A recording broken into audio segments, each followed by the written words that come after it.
Well, once upon a time, the great American comedian Bob Hope took it upon himself to try and work out what defines a person's political persuasion. And he had some luck. You live here? Yes. Well, maybe you know what a zombie is. When a person dies and is buried, it seems there are certain voodoo priests who have the power to bring him back to life. Oh, horrible. It's worse than horrible because a zombie has no will of his own. You see them sometimes walking around blindly with dead eyes, following orders, not knowing what they do, not caring. You mean like Democrats? Yes, you mean like a Democrat. Spot a zombie and it's probably a Democrat. Inspired by Bob Hope, I have taken it upon myself to pursue his great scientific endeavour and see if there are any other ways of spotting those lefties, those poor individuals who suffer from Trump derangement syndrome, known as TDS. Do they, for instance, have any unique defining characteristics? In order to further my research, I have assembled a random selection of chronically afflicted TDS sufferers. Any Trump supporters out there? Hello. If you come into my work with some Donald Trump propaganda on, you're getting harassed. You are getting harassed. I don't make the rules. I just follow them. Harassed. Harassed. Harassed. Now, here's a fun one. I'm calling out all MAGA supporters. All MAGA supporters. Okay? All the MAGA supporters that want to sit there and talk about people who dye their hair. Okay, guys, quick update. Insider just told me there is a lot of activity getting ready to go down right now. They are getting people in position as we speak. I had a follower reach out to me regarding the military base that she lives on, and she said that there is a lot of activity there. Like, I should be, like, cleaning my gun and slinging it on my back and going to war. Like, our democracy is being completely dismantled. Nobody's standing up. I mean, we're all standing up. We're all trying to stand up and scream, but, like, nobody's doing anything. Nobody's walking in there and arresting Elon. Nobody is stopping Donald. The court's not stopping him from doing anything. If I ever see a MAGA person in a Mexican restaurant, I will literally start a revolution right there. Because you cannot tell me that you voted for people who, whether they are citizens or not, to get deported out of this country to Mexico. And also voted for tariffs against Mexico, where we get a large majority of our produce, especially avocados. You think that's representative of all American people? No. I mean, Trump didn't even win 50% of the vote. There are more people who voted against him than for him for this election.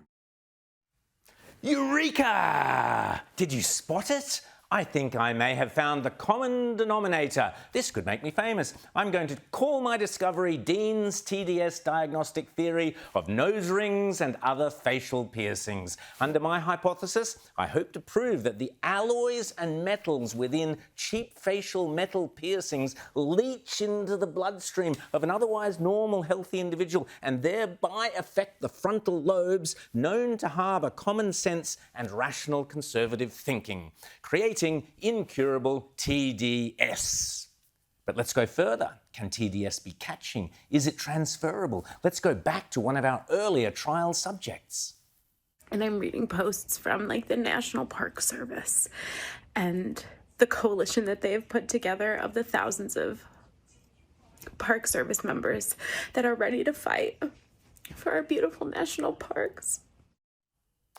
Well, let's go check out just one of those national park defenders then. Here's one I selected at random. Middle finger to my haters, are you jealous? Been knew I was that I didn't need a man to tell me. Now that's very interesting. No nose ring and no facial piercings, yet clearly a case of acute TDS. Is this individual the exception that proves the rule? Or could it be that sexual ambiguity might also be a contributing factor in mild or even extreme TDS? But before I can pursue that line of inquiry, I thought in the interests of empirical scientific observations, I need to first define precisely what we mean by the term woman.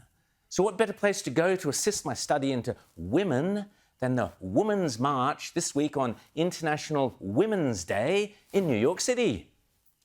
It was women teaching me that there is no definition that anyone can find to define what is a woman that excludes me, that does not also exclude millions of cisgender women. Women born without a uterus, women born with chromosomal incongruities, women with hormone imbalances, women with facial hair. According to the Boston Children's Hospital, 1 in every 5,000 women is born without a vagina. Oh dear. I might have opened up a bit of a can of worms there, or a can of something or other, I'm not quite sure what. So I headed off to try my luck in Ireland instead. Surely they can help me. Stand here on International Women's Day. We stand in an island where the most unsafe place for a woman to be is her home. We stand here in an Ireland where we are still sending women abroad for reproductive health care. Not sure about that. Maybe, of course, a Paris fashion parade on International Women's Day, the home of women's fashion, of Christian Dior and Coco Chanel. That's the place to go to truly understand what is a woman.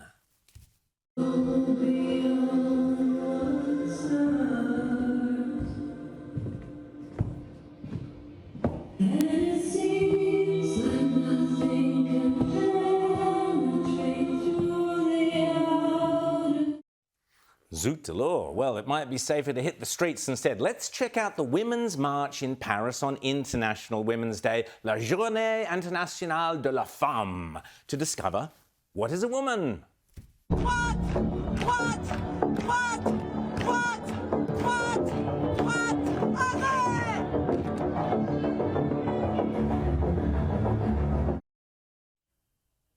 Good grief, I'm not sure about you, but I certainly detected a whiff of early-stage onset Trump derangement syndrome right there and then.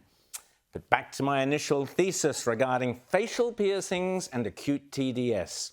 What I need is a control group. Is it possible to have chronic Trump derangement syndrome and not have any facial piercings? If you voted for Donald Trump, you are not a Christian. You have no right to claim that you love God, or you love Jesus, or you love Jesus' word. What you love is systems of control. Mwah! You see, the exception proves the rule. But more importantly, this is the holy grail of my research. Is it possible to have facial piercings and recover from chronic TDS?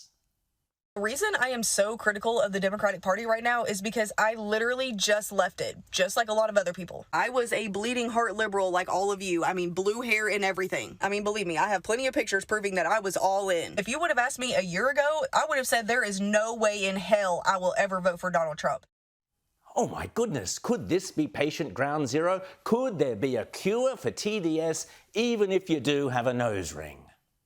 The left has convinced you to be so anti-Trump that they will get you to argue for things that you used to be against. All of this summed up is exactly why you are losing people every single day. As bad as you think that you are making Trump look, all you are doing is making yourself look 10 times worse. And this last election very clearly showed that, because Trump increased his numbers across every single demographic.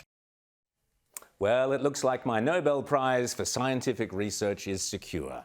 But finally, I had to discover the precise event or person that actually cured those former Democrats of their TDS. And to be honest, I could only come up with one answer. Word salad, also known as idioticus candidatus Kamalis. And even this week, she was out there working her magic all over again. At what point do we also uplift and highlight the consumer's right to also expect, and you can debate with me if it should be a right, I think it should, to expect that the innovation would also be weighted in terms of solving their everyday problems, which are beyond my craving for Doritos. Very deep, very profound.